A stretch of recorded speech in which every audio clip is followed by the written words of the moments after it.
All right. Hi, everybody. Thanks for joining our live today. I'm Emily behind the camera, and I'm here with Nate, who is going to do our leaf lesson today. So I'll let him get started in telling you all about it. Okay. Oh, hi, Imani's mom. Thanks for joining. Hello. As Emily said, I'm Nate, and today we're doing the virtual leaf lesson in the garden. Common Good City Farm. The leaf program is the afternoon youth program where we teach kids about nutrition and teach them gardening skills. Now during the pandemic, we're doing leaf lessons virtually every Sunday at 4:30. And today's lesson is about how the farm changes during the fall. During the fall time, as we all know, the weather gets cooler and the days start to get shorter, or have been getting shorter, and now the days are much shorter than the nights. And this has a lot of changes on our daily lives, as well as causes a lot of changes here at the farm. A lot of the crops we have here in the youth garden are crops that we put in for the summer months during the warmer time of the year. Crops like corn and the squash and these beans here, all these crops need a lot of warmth and light to be able to grow and produce their fruit and seeds that we're harvesting from them, as well as these tomatoes and peppers behind us. They're all summer crops. So I'm pointing out some basil right here, but mixed in with the basil, we got our tomatoes. You can see some cherry tomatoes here.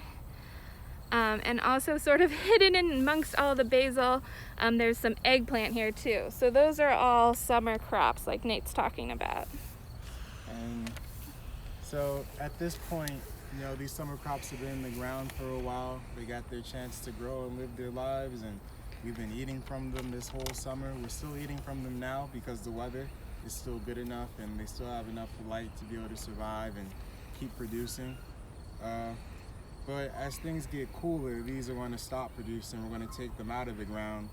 And there are other plants that prefer the cooler weather that we have growing right now that we'll be able to harvest into the fall. And those crops are called cool season crops. Some cool season crops would include kale, collards, cabbage, turnips, carrots. I guess we have some growing here at the farm that I could show everybody on the screen.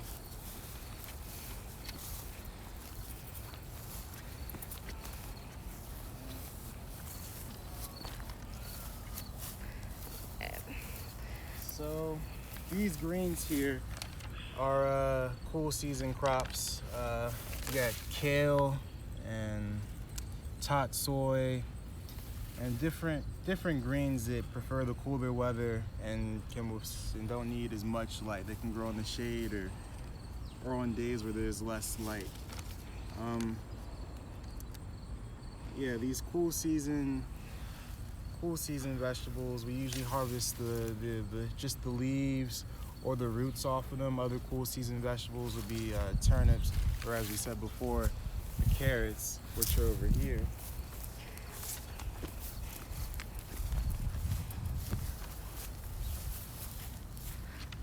So these are a little bit harder to see.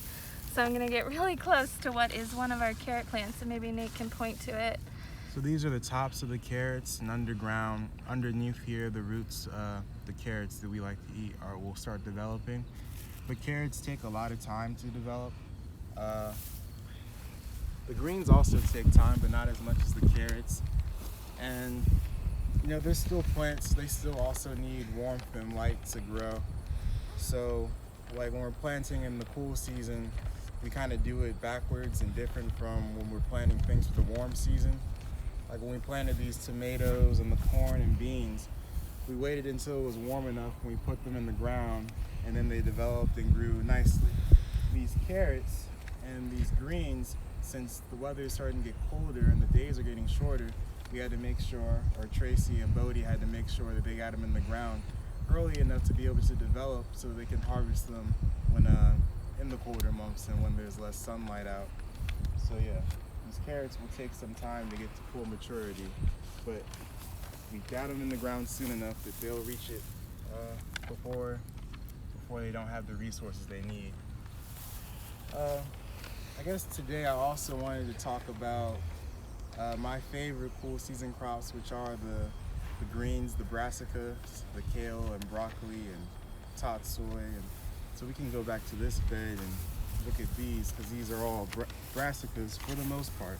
I think there's arugula in here, which is not a brassica, but the kale and tot soy and mustards in here as well, and Napa cabbage are all in this bed. So that's a wide variety of brassicas. There's actually two different types of brassicas. Brassicas, the brassicas that we consume today, like every day, like the broccoli and cabbage and kale, collards, cauliflower, turnips, all those things developed in Asia and in Europe. And so there's kind of like two categories of brassicas, the European brassicas and the brassicas from Asia. So kale would be a European brassica, your regular cabbage and collard, those are all broccoli, those are all European origin. And tot soy, bok choy, turnips, and the Napa cabbage is in this bed, those all originated in Asia.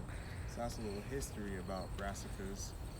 And you know, brassicas are very healthy, they're high in vitamins, so I love to eat them. I eat them all the time. They're actually, the only thing I've been eating the past few weeks is brassicas and beans, so I can stay healthy.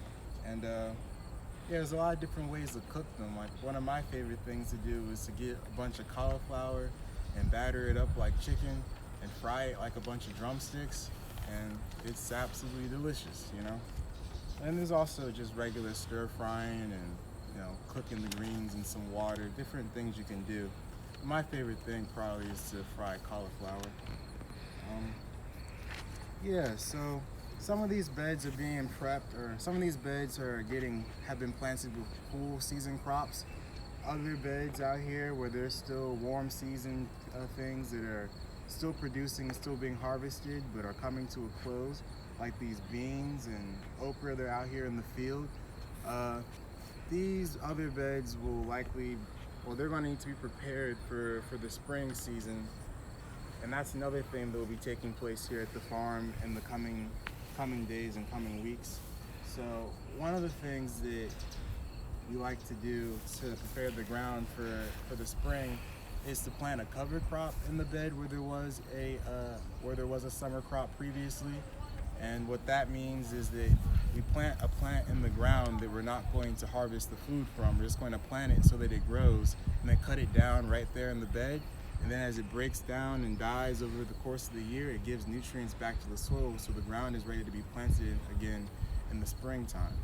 So cover crops mainly give nitrogen back to the soil. So usually a cover crop is something you don't harvest the greens from, like these greens right here. These could not be cover crops. We're going to harvest the leaves from them. And the leaves are what contain the nitrogen. You can tell the nitrogen just by anything that's green. That's anyone's familiar with compost. That's why, you know, we call the nitrogen source in compost the greens, because nitrogen is a element that is essential for photosynthesis, and it's in the greens, and it's part of chlorophyll and all that good stuff. So cover crops are things like beans and grass. So like you may plant wheat or rye or just some beans, some kind, you know, something that can grow that we wouldn't take the green nitrogen-rich parts off of. They could lay there. Awesome. So yeah, for those of you just joining, this is Emily from the LEAF program behind the camera, and we've got Nate presenting on sort of some of the changes on the farm in the fall. So if anyone has any questions, feel free to type them into the comments and I'll pass them on to Nate. But we'll also just do I did this last week, a little pass through of what the farm's looking like now. It is still full of a lot of summer crops. As you guys have probably noticed, it is still pretty warm, but the days are starting to get shorter, so it is that time of year where all of these changes Nate's been describing are going to happen.